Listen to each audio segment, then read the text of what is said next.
नमो अरिहन्ताणं नमो सिद्धाणं नमो आयर्याणं नमो वज्झायाणं नमो लोये सव्वसाहुणं मङ्गलं भगवान् वीरो मङ्गलं गौतमो गणी मङ्गलं कुन्दकुन्दार्यो जैनधर्मोऽस्तु मङ्गलम् सर्वमङ्गलमाङ्गल्यं सर्वकल्याणकारकं प्रदानं सर्वधर्माणां जैनं जयतु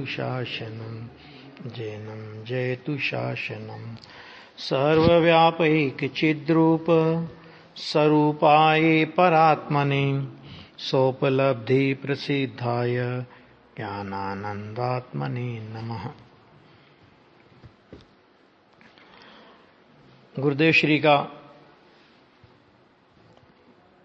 परमागम ग्रंथराज समय सार की 11वीं गाथा का प्रवचन अभी चल रहा था। नाइरोबी का प्रवचन है, ये तो सबको पता ही है। गुरुदेव के जीवन काल में विदेश की धरा पर यह पहला पंच कल्याणक था। और पंच कल्याणक कब हुआ, कैसे हुआ, इसकी एक पृष्ठभूमि है बहुत जोरदार। कि ये लोग जो अपने गुजराती लोग थे तो नैरोबी पहुंच गए थे और वहां अच्छी आमदनी सब करते थे। सोनगढ़ से प्रेम रखते थे तो गुरुदेव के लाभ के लिए आते थे। तो गुरुदेव ने कहा कि भाई जिन मंदिर अगर जहां नहीं हो और तुम्हें जिन मंदिर के दर्शन नहीं मिलते हो तो करोड़ रुपए रोज की आमदनी हो तो भी ऐसी जगह रहना योग्य नहीं। गुरुदेव ने एक बात कह दी। अब गुरुदेव ने कह दी, गुरुदेव की उसके बाद विकल्प करते नहीं। उन्होंने कह दी कि भाई ऐसी जगह रहना योग्य नहीं, या तो जिन मंदिर के दर्शन की स्वाध्याय की व्यवस्था करो या देश छोड़ के आ जाओ। तभी वहां पर जिन प्रतिमा ले जाई गई, भगवान जी भाई कचरा भाई शाह नाम तो सुना ही होगा अपन ने, वो जिन प्रतिमा वहां पर गई और एक छोटा सा चैत्यालय बना करके प्रतिदिन जिनेंद्र दर्शन पूजन स्वाध्याय वगैरह का कार्यक्रम चलता था। लोगों की भीड़ बढ़ती गई तो बाद में ये नाइरोबी का मंदिर बना और गुरुदेव श्री इसमें पंच कल्याणक में फरवरी 80 में गुरुदेव पधारे थे। वहां के ये प्रवचन हैं और ये वीडियो प्रवचन अपने को केवल नाइरोबी के ही उपलब्ध हैं, क्योंकि उस जमाने तक वीडियो की कोई व्यवस्था थी नहीं। तो ये अपने सौभाग्य से समझ लीजिए कि ये नैरोबी के प्रवचन अपने को मिल गए।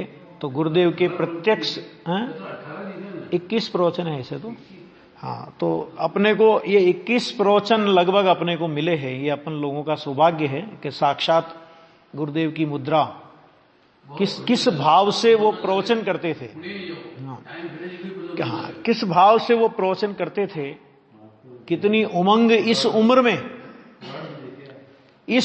सुनो भैया, इस उम्र में कितनी, इस उम्र में खास तौर से ये देखने की बात है कि 91 साल की उम्र में भी जरा प्रमाद नहीं और उल्लास से। आज कितनी बढ़िया बात कही थी कि 18 बार तो समय सार का व्याख्यान अक्षर सोनगढ़ में हो गया। कौन कौन बैठते थे वो परिचय गुरुदेव ने दे दिया, मुझे बताने की जरूरत नहीं है। रामजी भाई बापू का परिचय दिया। 1 घंटे उस जमाने में कोर्ट में 1 घंटे जाते थे, उसके 200 रुपए फीस होती थी उस जमाने में। तो इतना बड़े वकील थे। ऐसे बहुत माने ये प्रसंग ऐसे बने हैं। तो आज जो 11 नंबर की गाथा में उन्होंने एक बहुत मार्मिक बिंदु उठाया था। ज्ञायक भाव अज्ञानी को तिरोभूत हो गया। तो उन्होंने कहा तिरोभूत हो गया माने क्या? कि तिरोभूत हो गया माने ज्ञायक भाव तो ज्ञायक भाव के रूप से तिरोभूत होता नहीं है कभी। ज्ञायक भाव तो जो है सत त्रिकाली वस्तु, वो तो वैसी की वैसी है, अज्ञानी को क्या, अभव्य को और निगोदिया को भी। तो फिर तिरोभूत किस अपेक्षा से कहा कि हम लोग पुण्य पाप के राग के प्रेम में फंसकर, दया दान व्रत भक्ति का परिणाम हो, चाहे काम क्रोध विषय भोग के परिणाम हो, इन परिणामों के प्रेम में फंसकर उस ओर नजर नहीं करते तो हमारे लिए तिरोभूत हो गया ऐसा कहने में आता है।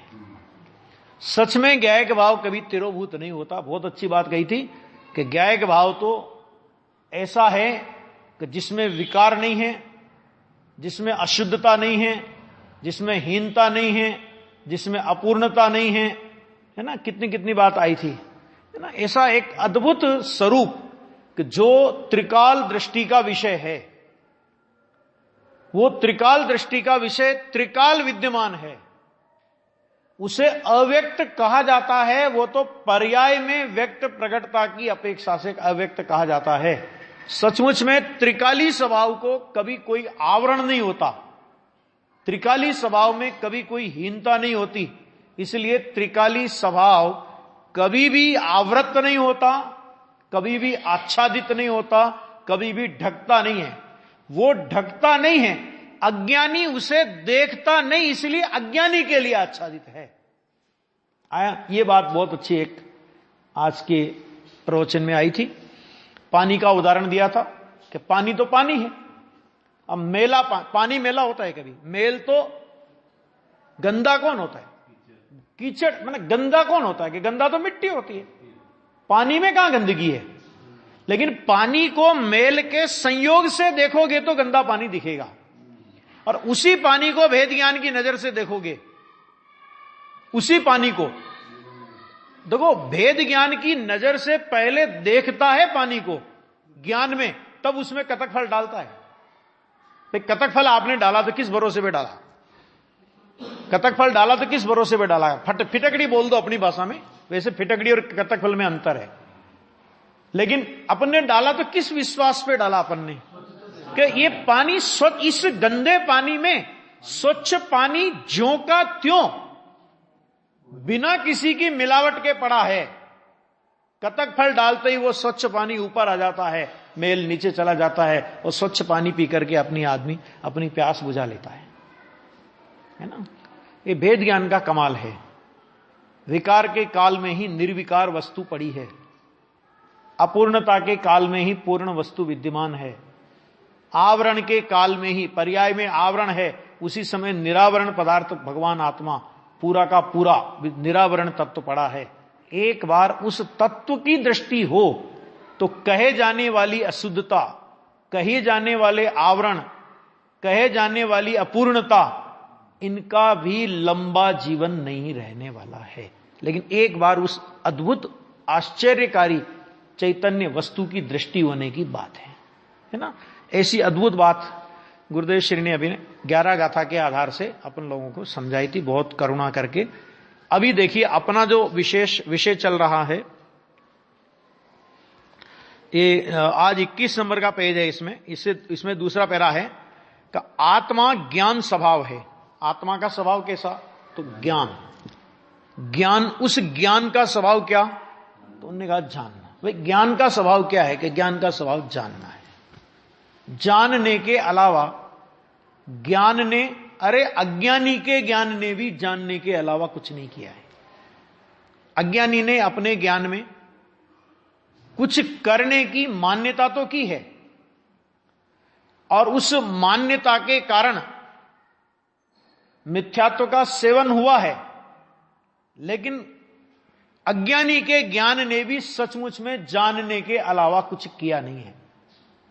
कुछ किया है ऐसा माना है, उसका नाम मिथ्यात्व है। कुछ करने का नाम मिथ्यात्व नहीं है, कुछ किया है ऐसा मानने का नाम मिथ्यात्व है। कुछ करने का नाम मिथ्यात्व क्यों नहीं? क्योंकि कुछ किया तो है ही नहीं जानने के अलावा, है ना। तो खाली विपरीत माना है। अर्थात ज्ञान जानने का ही कार्य करता है। आत्मा में और पर में क्रमशः जो अवस्था हो वह ज्ञेय है, उसे जैसी है वैसी मात्र जानना ज्ञान का स्वभाव है। आ गया? किंतु उसमें कुछ भी फेरफार करे ऐसा ज्ञान का स्वभाव नहीं है। आंख का स्वभाव क्या है? कि जानना। कि सड़क पे गड्ढा हो रहा है तो भी जाने, और सड़क ठीक बन गई हो तो भी जाने, है ना। सड़क पे गड्ढा है तो आंख ये कहे कि मैं जानते जानते इतना टाइम हो गया, कुछ करूं इसमें, तो आंख उस सड़क के गड्ढे को भर सकती? और अगर आंख उस सड़क के गड्ढे को भरने के लिए उसमें मिट्टी डालने का प्रयास करे तो आंख फूट जाएगी, है ना। तो जानने का स्वभाव है, कुछ भी फेरफार करने का स्वभाव नहीं। ज्ञान करे क्या, तो कहते ज्ञान तो जानता है भैया। जानना, हमारी समस्या क्या हो गई है कि हमें जानना तो कुछ करना लगता ही नहीं है। पंडित जी ने लिखा है मोक्ष महाप्रकाशक में, सम्यक चारित्र के अन्यथा रूप के प्रकरण में एक बात लिखी उनने कि कुछ लोग ऐसा मानते हैं कि जानने में क्या है, फल तो कुछ करेंगे उसका लगेगा, ऐसा विचार कर बाह्य क्रियाओं के ही उद्यमी रहते हैं। सो तत्व ज्ञान के बिना अनुव्रत महाव्रत आदि बाह्य क्रिया भी संसार खाते ही है। जानने में क्या है, अभी कोई कहे कि अपने को डॉक्टर बनना है, तो डॉक्टर बनने के लिए क्या करना पड़ेगा, क्या करना पड़ेगा, एडमिशन एमबीबीएस करना पड़ेगा। ठीक है, एमबीबीएस की पढ़ाई मेरे ख्याल से 4-5 साल की होती है, 5 साल की। उसके पहले भी जो पढ़ाई होती है एमबीबीएस के लिए होती है। तो अगर 15-20 साल में पढ़ाई में खर्च करूं, उसके बाद भी मुझे डॉक्टर बन करके कुर्सी पे बैठ के लोगों की ऐसे ऐसे करके हाथ दे करके दवाएं तो लिखनी है ना, है ना। अरे एक गले में वो डाल लेना है जिसमें वो धड़कन नापूंगा, एक ब्लड प्रेशर का, तो वो सारे आइटम अपनी टेबल पर जमा ले, है ना, और कुछ करने लगे। वो पढ़ाई करने की क्या जरूरत है, पढ़ने के बाद भी तो यही करना है ना। तो पढ़ाई को मारो गोली, क्या करना, 15-16 साल 20 साल पढ़ाई में खर्च करना, 5 साल तो उसके, 15 साल उसके पहले के, इतना नहीं खर्च करना अपने को। चलो डॉक्टरी करने लगो पहले ही पहले, तो क्या करेगा वो, मारेगा, खुद मरेगा, दूसरों को मारेगा, दूसरों को मारेगा और खुद भी मरेगा, है ना। कि भैया डॉक्टर बनने के पहले डॉक्टरी की पढ़ाई करना जरूरी है, वकील बनने के पहले वकील की पढ़ाई करना जरूरी है, इंजीनियर बनने के पहले इंजीनियर की पढ़ाई करना जरूरी है। कि जानने में क्या रखा है, अरे जाने बिना क्या रखा है, ये क्यों नहीं विचार आता, है? जानने में क्या रखा है, कुछ भी। अच्छा, और धर्म का क्षेत्र तो ऐसा आजाद क्षेत्र है, क्या कहा, यहां हर कोई तो धर्म का उपदेश देगा। वो बीड़ी पीने वाला भी कहेगा बाबूजी बीड़ी देना तुमको धर्म होगा, माना इतना सस्ता हो गया धर्म। समझ में आ गया कि नहीं आ गया। नाई की दुकान पर बाल बनवाने जाओ ना, वो भी धर्म का उपदेश देगा अपने को। क्या है धर्म का स्वरूप, माने हर कार्य करने की कोई विधि। आपको अगर पढ़ाई करनी है तो पहले कौन सी क्लास में एडमिशन लेना पड़ेगा, एलकेजी से शुरू करके ठेठ तक जाओगे ना। माने उस क्रम, जिस क्रम से पढ़ाई होती है उसी क्रम से वो पढ़ाई करेंगे। और धर्म में कोई विधि नहीं, धर्म अविधि से हो जाएगा। आचार्य कहते हैं कि जानना तेरा स्वभाव है और जानने के अलावा तू कुछ नहीं करता, ये धर्म की पहली पढ़ाई है। और हम क्या कहते हैं, वो ठीक है भगवान, वो तो ठीक है, जानने के बाद क्या करना है ये बताओ पहले तुम, पहले जान तो ले। तो फिर एक आवाज उठ, कब तक जानेंगे, कब तक जानते रहेंगे, कि जब तक जानना सफल नहीं हो जावे तब तक जानेंगे।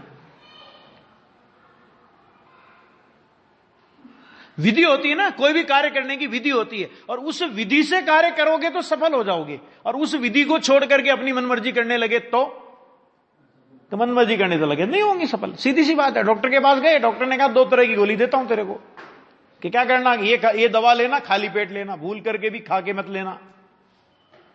अच्छा, दूसरी दवा ये है कि जो तुझे कुछ खा के ही लेना है, बिना खाए गलती से मत ले लेना। अब हम बड़े सत्ताप्रिय आदमी, तो अच्छा बीमारी मुझे, दवा के पैसे मैं खर्च करूं, दवा मैं लाऊं, दवा मेरी, दवा मुझे लेना, और कैसे लेना ये डॉक्टर निर्णय करेगा। लेनी मुझे, पैसा मैंने खर्च किया, बीमारी मुझे, और ये नक्की करेगा डॉक्टर का कब कौन सी दवा लेना। ये मूर्ख है डॉक्टर। क्या किया हमने, तो जो खा करके लेनी थी गोली, क्योंकि खाली पेट से तो शुरू होगी नहीं, तो जो दवा खा करके लेनी थी हमने वो दवा बिना खाए ले ली। हुआ क्या, हुआ ये कि बाद में दवा लेने की जरूरत नहीं पड़ी, जरूरत ही नहीं पड़ी। अगर अविधि से कार्य करेंगे तो ऐसा होगा। ज्ञानियों के मार्गदर्शन में, ज्ञानियों के अनुशासन में जो पद्धति जिनेंद्र परमात्मा ने कही, क्यों? क्योंकि देखो, हम अधीरता से कोई कार्य करना चाहें तो हमारी अधीरता से कार्य थोड़ी होगा। कार्य तो जिस विधि से होना होगा उसी विधि से होगा। आ गया? देखो, तो अभी बात आएगी, जानने के अतिरिक्त अन्य कोई ज्ञान का कार्य नहीं है। रागादि परिणाम हुए, उन्हें भी जानना ज्ञान का कार्य है, किंतु उस राग को अपना त्रिकाली स्वभाव माने या हित रूप माने, ऐसा ज्ञान का कार्य नहीं है। और हम दोनों काम करते हैं, या तो अपने को रागी मानते हैं, तो रागी माना माने क्या हुआ कि रागी माना मैंने राग को त्रिकाली स्वभाव माना, मैंने अपने को रागी माना, तो अपने को रागी माना मैंने राग को त्रिकाली स्वभाव माना। और दूसरा क्या माने कि राग को हितकर माने। कैसा, कैसी बातें करते हो? राग को हितकर मानते नहीं मानते अपन लोग। आचार्य ने कहा था तू राग से भेद करना। क्या कहा था? राग से भेद करना। हम बड़े चतुर, हमने कहा राग में भेद करना, तो हमने राग में भेद कर दिए। ये शुभ राग हितकर है, ये अशुभ राग अहितकर है। राग में हमने राग में भेद किए। आचार्य ने क्या कहा था? ज्ञानियों ने क्या कहा था? राग से भेद करना, राग में भेद मत करना। राग एक ही जाति का है, वेश बदल करके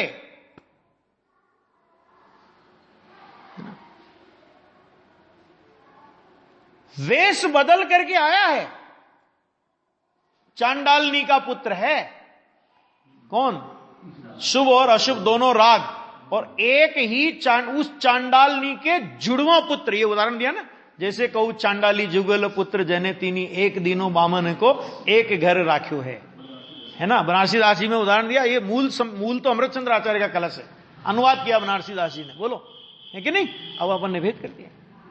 तो ये कह रहे हैं यहां पे कि राग को हितकर माने, त्रिकाली स्वभाव माने, हितकर माने, ये ज्ञान का कार्य नहीं। और उस राग परिणाम को बदलकर आगे पीछे करे, ऐसा भी ज्ञान का कार्य नहीं। ये बड़ी समझने की बात है, ये पॉइंट बहुत समझने का है इसमें। उस राग परिणाम को बदलकर आगे पीछे करे, एक ज्ञान का कार्य नहीं। कि तुमने राग को अपना स्वभाव नहीं है ये जान लिया ना, राग से एकत्र तोड़ दिया ना, अब उस राग को अभी का अभी राग क्यों अभाव नहीं होता, ऐसी अधीरता ज्ञानियों को नहीं होती। इसी भावना होती है कि इसी समय राग का अभाव हो जाए, और इसी समय बहन श्री के वचनामृत में एक बोल आया कि इसी समय केवल ज्ञान होता हो तो ज्ञानियों को अगला क्षण नहीं चाहिए, और नहीं होता हो तो केवल ज्ञान प्राप्त करने की भी अधीरता नहीं है। क्यों नहीं केवल ज्ञान होता, क्यों नहीं केवल ज्ञान होता, क्यों नहीं केवल ज्ञान होता? अरे हो जाएगा, केवल ज्ञान का पिता तो तू बैठा है ना। सिद्ध दशा क्यों नहीं होती? सिद्ध का पिताजी तू बैठा है। भगवान आत्मा क्या है बोलो? त्रिकाली स्वभाव क्या है कि अनंत केवल ज्ञान को जन्म दे, ऐसा त्रिकाली स्वभाव है। कौन सी सिद्ध दशा है? किस मुक्ति से तू गौरवान्वित होना चाहता है? मुक्ति क्यों नहीं होती? मैं इतना तो आत्मा की आराधना करता हूं, मुक्ति क्यों नहीं होती? तुझे मुक्ति की भूख है अभी, तू मिथ्या दृष्टि है। तुझे मुक्ति चाहिए ना, अभी मुक्ति तुझे चाहिए, तू तो मुक्त स्वरूप है। मुक्ति को तू चाहिए, तुझे मुक्ति नहीं चाहिए। तू इतना महान तत्व है, लेकिन नहीं, पर्याय की इतनी पकड़ है कि पहले क्या करते थे? पहले राग को हितकर मानते थे। अब जब थोड़ा तत्व ज्ञान पढ़ा और राग अहित करे ये पढ़ा, तो उस राग अहित कर पढ़ने पर उसमें गेय बुद्धि आनी चाहिए थी कि द्वेष बुद्धि आनी चाहिए थी? बताओ क्या कहा? बहुत न्याय से समझना। क्या कहा कि राग को आपने परद्रव्य जाना, राग पर भाव है ऐसा जाना, तो उस राग में गेय बुद्धि आनी चाहिए थी कि राग में द्वेष बुद्धि आनी चाहिए थी? गेय बुद्धि अगर आती तो ये राग अभी क्यों नहीं गया, ये राग क्यों नहीं चला जाता? तुम राग की ओर देख क्यों रहे हो? राग चला क्यों नहीं जाता? ये राग क्यों आ गया? हमारी नजर कहां पड़ी है? हमारी नजर राग पे पड़ी है। अथवा ये राग क्यों नहीं जाता? राग के प्रति गेय बुद्धि नहीं है, राग के प्रति द्वेष बुद्धि है। ज्ञानी को राग के प्रति भी द्वेष बुद्धि नहीं होती। इसलिए राग आता है तो आने दो, रहता है तो रहने दो, जाता है तो जाने दो। आता है तो अभिनंदन नहीं करते, रहता है तो कुशल क्षेम नहीं पूछते और जाता है तो विदाई नहीं देते। इसका नाम है गेय बुद्धि। आया समझ में? इसका नाम है गेय बुद्धि। राग आया, हाँ बहुत अच्छा हुआ, बहुत अच्छा हुआ, अरे आया उसका स्वागत नहीं। हे गेय बुद्धि किसका नाम है? आवे उसका स्वागत नहीं, रहे कुछ काल रहे उसकी कुशल मत पूछो, आप कैसे हो, ठीक हो, और जाता है तो विदाई देने की आवश्यकता नहीं। इसका नाम है गेय बुद्धि। क्यों नहीं जाता? क्यों? तुझे राग से राग है, तुझे राग से द्वेष है, तो राग छोड़ करके तूने द्वेष कर लिया, ज्ञातापना कहां रहा? और यही बल है कि इस जहां राग का ज्ञाता हो, राग के प्रति भी द्वेष नहीं होवे, राग अभी क्यों नहीं जाता ऐसा विकल्प भी नहीं होवे। अरे राग तो इतना सज्जन है कि जब तुमने उसे गेय बनाया तो वो अपनी उल्टी गिनती वैसे शुरू कर देता है। क्या करते हो? ये कह रहे हैं यहां पे, राग को बदल कर आगे पीछे करे, ऐसा राग ऐसा करे कि ये ऐसा भी ज्ञान का कार्य नहीं है। वास्तव में एक देखो, ज्ञानियों का हृदय समझना कितना गजब का है, हैं? बस स्व या पर, विकारी या अविकारी, समस्त गेयों को जानना ही ज्ञान का कार्य है। क्या कह दिया? क्या कह दिया? क्या कह दिया? स्व या पर, वो तो ठीक, फिर क्या कह दिया? विकारी या अविकारी समस्त गेयों को जानना। राग है तो राग को जान लिया, राग का अभाव होकर के मोक्ष हो गया तो मोक्ष को जान लिया। ज्ञायक स्वभाव तो वो है कि राग आवे तो खेद खिन्न नहीं और मोक्ष आवे तो उछल कूद नहीं। अरे मोक्ष हो गया, क्या हो गया? मोक्ष हो गया तो तेरे से बड़ा है मोक्ष? नहीं आया सोने? मोक्ष किससे? हाँ? ये तो पर्याय है, ये तो इस ज्ञायक भाव का एक समय का स्वांग है। क्या नाचता है इस स्वांग में? अरे मोक्ष हुआ ने, अरे मोक्ष हुआ तो क्या हुआ? तू अनादि से मुक्त स्वरूप है, उसकी महिमा तेरे को क्यों नहीं आती? एक समय की मोक्ष की महिमा आती है और अनादि अनंत मुक्ति को पी करके बैठा उसकी महिमा नहीं आती। मोक्ष बढ़ा क्या आत्मा? कितने बोलो मोक्ष बढ़ागा? अनंत अनंत काल तक मोक्ष की पर्याय निकाले, मोक्ष की पर्याय निकलती रहे, ऐसा तत्व है और कुछ खजाना खाली नहीं होवे। मोक्ष बढ़ागा आत्मा बढ़ा है? सिद्ध बढ़ेगा आत्मा बढ़ा? अच्छा ये बताओ, आत्मा बढ़ा जोर से आना चाहिए ना। आत्मा बढ़ा क्यों? क्योंकि सिद्ध दशा एक समय की पर्याय और भगवान आत्मा अनादि अनंत मुक्त स्वरूप तत्व है। तो क्या है? विकारी पर्याय हो जान लिया, मैंने गेय बुद्धि जहां आ गई उनमें कि ये गेय है मात्र, तो फिर आचार्य भगवान ने कहना पड़ा, जाने ही कर्मो दय निरजरा, बंद त्यों ही मोक्ष को। आया 320 नंबर की गाथा समय सार कि बंध को भी जानता है और मोक्ष को भी जानता है। बंधने से मैं बंधा ऐसा नहीं मानता और मोक्ष होने पर मेरी मुक्ति हुई ऐसा नहीं मानता। दिगंबर आचार्यों ने कहा है कि आत्मा का मोक्ष होता नहीं है, मोक्ष समझा जाता है। श्रीमद के वचन है। क्यों नहीं होता मोक्ष? क्योंकि मुक्त स्वरूप का क्या मोक्ष होगा? तो हुआ क्या? पर्याय ने मुक्त स्वरूप की दृष्टि नहीं की थी, अब आज पर्याय ने मुक्त स्वरूप की दृष्टि करके मैं मुक्त स्वरूप परमात्मा हूं ऐसा स्वीकार किया, इसी का नाम मोक्ष है और कोई मोक्ष नहीं है। जानना ज्ञान का कार्य है, इतना गहरा तत्व है ये, है ना। विकारी या अविकारी समस्त ज्ञेयों को जानना ही ज्ञान का कार्य है ना। उसमें मोक्ष इष्ट है। अभी तो और छोड़ो दुनिया की बात, क्या कहा? मोक्ष इष्ट है, ऐसी बुद्धि भी ज्ञान का स्वरूप नहीं है, क्योंकि मोक्ष इष्ट नहीं है। इष्ट नहीं मतलब क्या? हाँ? राग करने लायक नहीं है। इष्ट का मतलब यहां पर ये, इष्ट का मतलब क्या लेना यहां पे कि ये इष्ट है और ये अनिष्ट है। मोक्ष से अगर इष्ट अनिष्ट मानोगे तो मोक्ष से होगा राग और संसार से होगा द्वेष। संसार द्वेष करने लायक नहीं, मोक्ष राग करने लायक नहीं। संसार भी जानने लायक और मोक्ष भी जानने लायक। करे जो मोक्ष का भी ज्ञाता हो गया उसको मोक्ष नहीं होगा तो किसको मोक्ष होगा बताओ? जिसको मोक्ष भी नहीं चाहिए, जो मोक्ष, जिसने मोक्ष की भी बेदरकारी कर दी, तो मुक्ति की पर्याय को आना हो तो आवे। क्या कहा? मुक्ति की पर्याय को भी आना हो तो आवे, हम तो पहले से मुक्त स्वरूप हैं। इस तरह मोक्ष की भी जिसको उपेक्षा वर्तती है, मोक्ष उसके गले में वरमाला डालता है। सोचो समझो कैसा तत्व है गजब का। मैं रागादि परिणामों जितना ही हूं ऐसा ज्ञान नहीं मानता। ऐसे ज्ञान स्वभाव की प्रतीति ही वीतरागता का मूल है। प्रतीति माने सम्यक दर्शन। ज्ञान स्वभाव की प्रतीति हुई कि वीतरागता का मूल हो गया। अब उसमें से वीतरागता का वृक्ष फलेगा, केवल ज्ञान होगा, वीतरागता प्रकट होगी, सिद्ध दशा आएगी। इस जगत में अनंत जीव, अनंत परमाणु, धर्मास्तिकाय, अधर्मास्तिकाय, आकाश और असंख्यात कालाणु, ऐसे 6 प्रकार के पदार्थ हैं।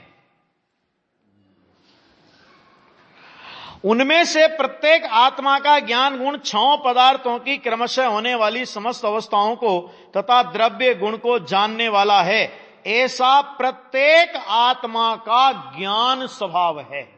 बोलो अब ऐसा प्रत्येक आत्मा का ज्ञान स्वभाव माने सर्व के स्वभाव हो गया सिद्ध।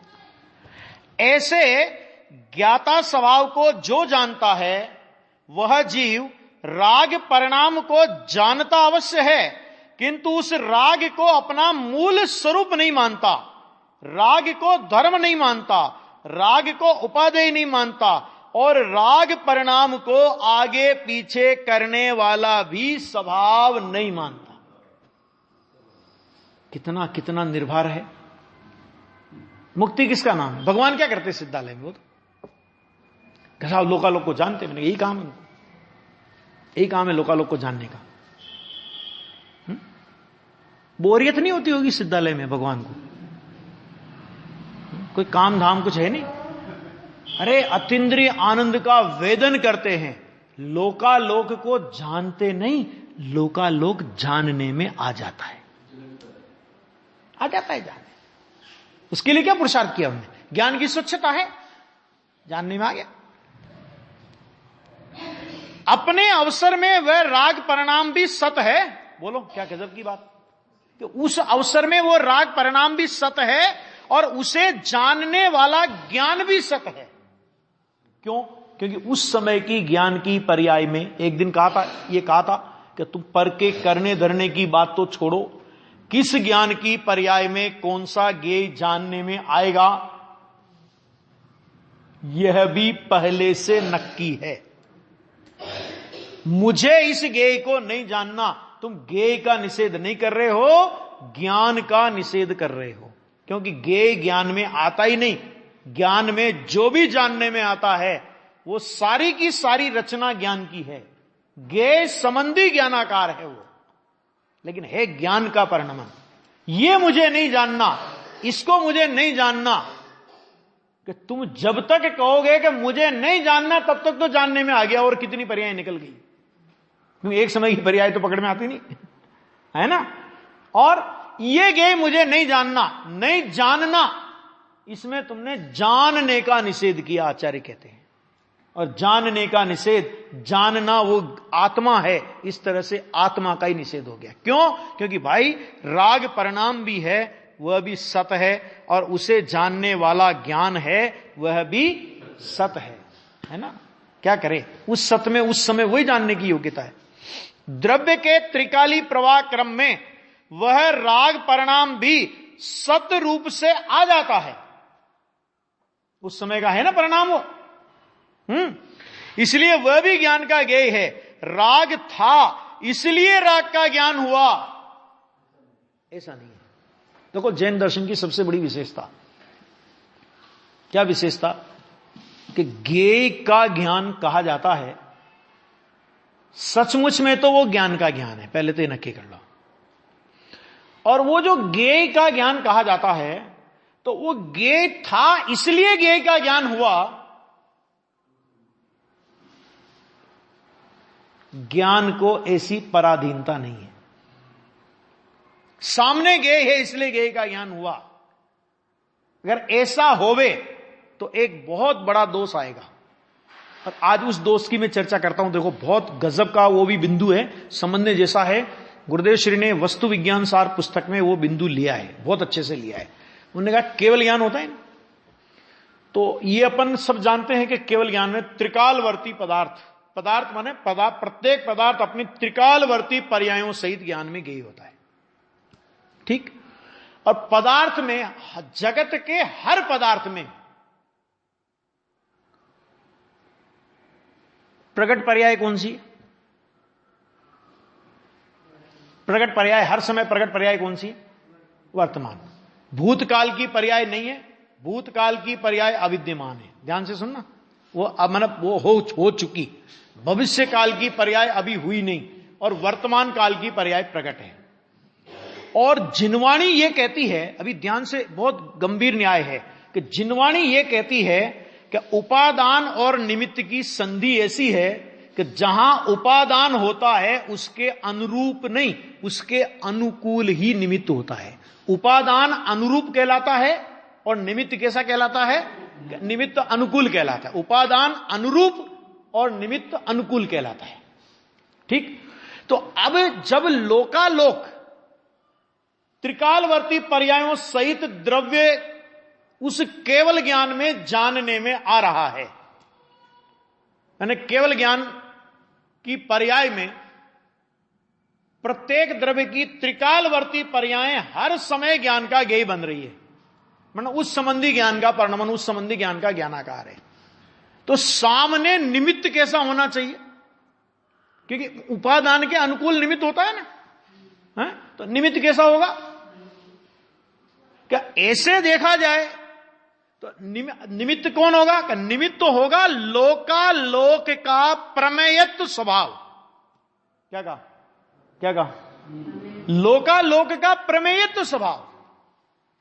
अब प्रमेय, जो प्रमेयत्व स्वभाव माने क्या? कि वो द्रव्य भी प्रमेय है, वो गुण भी प्रमेय है, वो पर्याय भी प्रमेय है, सभी प्रमेय है ना। वो प्रमेय है तभी तो ज्ञान में ज्ञात हो रहे हैं। अब प्रकट तो है वर्तमान, और ज्ञात हो रहे हैं तीनों काल के। भूतकाल की प्रकट नहीं और भविष्य काल की प्रकट नहीं। तो प्रश्न ये कि क्या आधा निमित्त है और आधा निमित्त नहीं है? तो उन्होंने कहा कि नहीं, ऐसा नहीं है। वो पदार्थ प्रति समय त्रिकालवर्ती पर्यायों सहित ही उस द्रव्य, उस केवल ज्ञान में निमित्त होता है। क्या कहा? क्या कहा? समझ में आया कुछ? प्रति समय त्रिकालवर्ती पर्यायों सहित ही वो केवल ज्ञान में निमित्त होता है। इसका मतलब क्या हुआ? कि इसका मतलब यह हुआ कि प्रत्येक पदार्थ प्रति समय त्रिकालवर्ती पर्यायों सहित ही निमित्त होने की योग्यता रखता है। भले ही पर्याय प्रकट रूप में वर्तमान की है, लेकिन भूत और भविष्य की पर्याय वो भी उस सहित पदार्थ निमित्त होता है। अगर उस सहित पदार्थ निमित्त नहीं होवे तो निमित्त हुआ वर्तमान, निमित्त हुआ द्रव्य गुण और वर्तमान पर्याय, और केवल ज्ञानी ने जाना द्रव्य गुण और त्रिकालवर्ती पर्याय, तो निमित्त और उपादान की संधि नहीं रही, है ना। और इसलिए जो प्रवचन सार में कहा कि ये अनादि अनंत एक वृत्ति है, ये तीन काल की तीन वृत्तियां है ही नहीं। वो तो प्रकटता की अपेक्षा से वर्तमान, भूतकाल, भविष्य काल बोलते हैं। ये इसमें से भी सिद्ध होता है, एक अखंड वृत्ति है वो। तो उस अखंड वृत्ति सहित वो पदार्थ केवल ज्ञान में ज्ञात होता है, और अखंड वृत्ति के एक एक समय के भेद को केवल ज्ञानी जानते हैं। जानते नहीं जानते? केवल ज्ञानी से तो अविभागी प्रतिच्छेद भी छुपा नहीं है। तो एक एक समय के अविभागी प्रतिच्छेद परिणाम को केवल ज्ञानी जानते हैं। तो ये वर्तमान परिणाम है, ये हो चुका और ये भविष्य काल में होगा, ये केवल ज्ञान में नोंद है। उधर केवल ज्ञान में वो नोंद है और उधर पदार्थ में प्रति समय वो व्यवस्था पड़ी है कि वो प्रति समय केवल ज्ञान को साक्षी दे रहा है। कौन दे रहा है प्रति समय केवल ज्ञान को साक्षी? अरे एक मजिस्ट्रेट के सामने भी झूठ बोले और अपनी बात से बदल जाए, उसके लिए सजा का प्रावधान है। तो ये पदार्थ जो अनादि से लेकर आज तक केवल ज्ञानी के केवल ज्ञान में, अनंत केवल ज्ञानियों के केवल ज्ञान में अपने त्रिकालवर्ती अस्तित्व की हर समय निमित्त रूप साक्षी दे रहा है। हर समय निमित्त हो रहा है कि नहीं हो रहा? हर समय क्योंकि निमित्त संबंधी एक एक समय का है। उधर केवल ज्ञान की पर्याय बदलेगी, इधर इसकी निमित्त रूप होने की योग्यता बदलेगी। ये अगले समय में यही पदार्थ अगले समय में अगला निमित्त कहलाएगा, अगले समय में अगला निमित्त कहलाएगा, अगले समय में अगला निमित्त कहलाएगा। माने इन पदार्थों का निमित्तत्व भी एक समय का और केवल ज्ञान का नैमित्तिकपना भी एक समय का। और निमित्तपना कैसा? कि अकेली वर्तमान पर्याय है अगर देखा जाए तो प्रकट तो। और पदार्थ निमित्त कैसा हुआ? कि पदार्थ निमित्त हुआ त्रिकालवर्ती पर्यायों सहित। तो भले ही वर्तमान में प्रकट वर्तमान की है, लेकिन भूतकाल और भविष्य काल की वो पर्यायें वर्तमान में केवल ज्ञान में निमित्त रूप होने की योग्यता रखती है। और तब नहीं वो पर हर समय अपने स्वकाल में प्रकट होती है। ऐसे विचार करो, इस न्याय से विचार करो तो भी अपने को लगेगा कि हम परिणामों में फेरफार नहीं कर सकते। आ गया? हम नहीं, पदार्थ भी नहीं कर सकता कोई, वो पदार्थ भी नहीं कर सकता। क्यों? क्योंकि तुमने अपना संपूर्ण त्रैकालिक स्वरूप अनंत केवल ज्ञानी परमात्माओं के सामने स्पष्ट किया है कि ये मेरा त्रैकालिक स्वरूप है। तुम परिवर्तन करते हो, तुम अनंत केवल ज्ञानी परमात्माओं के केवल ज्ञान के सामने झूठ बोलने का अपराध करोगे। एक मजिस्ट्रेट के सामने झूठ बोलने की सजा, तो अनंत केवल ज्ञानी परमात्माओं के सामने उसकी सजा क्या होगी वो जरा सोच लें। पूर्ण स्वज्ञेय को जानने वाला ज्ञान उस राग के स्वज्ञेय को भी अंश रूप जानता है। त्रिकाली अंशी के ज्ञान सहित, देखो ध्यान देना, त्रिकाली अंशी के ज्ञान सहित अंश का भी ज्ञान करता है। अंशी का ज्ञान नहीं होवे और अंश का ज्ञान हो जावे, ऐसा नहीं होता। आपने ये अलमारी का एक भाग जाना, ये किवाड़ है, तो ये किवाड़ कहते हैं किसके किवाड़ है? अलमारी प्रसिद्ध होगी कि नहीं होगी? अलमारी है अंशी और एक किवाड़ को जानना, ये हुआ अंश। ये मंदिर है, समझ ला। कोई भी मंदिर का एक पार्ट हमने जाना, पूरी वस्तु जानने में आ गई। नदी में कोई आदमी डूब रहा है, बचा रहा है, चिल्ला रहा है, बचाओ बचाओ बचाओ बचाओ बचाओ, और इतने में आवाज बंद हो गई, मैंने डूब गया। अब डूबते हुए भी क्या करेगा? जितना कोशिश करे तो उसने एक अंगुली अपनी ऊंची की, यूं हाथ ऊंचा किया तो एक अंगुली दिखाई दी अपने को। तो अपन ने क्या कहा? अरे वो रहा, वो क्या रहा? वो तो अंगुली है। अंगुली अंश है, अंगुली रूप अंश मनुष्य रूप अंशी के बिना नहीं होता। तो अंगुली रूप अंश से मनुष्य रूप अंशी प्रसिद्ध होता है। यह व्यवस्था है अंश से अंशी के प्रसिद्धि की। आ गया?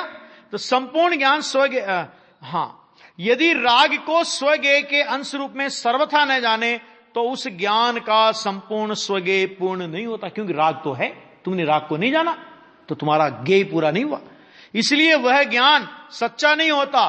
और यदि उस राग अंश को ही पूर्ण स्वज्ञेय मान ले और त्रिकाली द्रव्य गुण को स्वज्ञेय न बनावे तो वह ज्ञान भी मिथ्या है। द्रव्य गुण और समस्त पर्याय, यह तीनों मिलकर स्वज्ञेय पूरा होता है।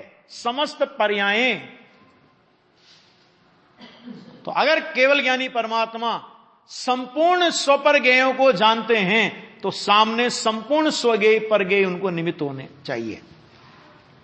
उसमें अंशित त्रिकाली द्रव्य गुण की रुचि सहित अंश को परज्ञेय रूप से जानने का कार्य सम्यक ज्ञान करता है।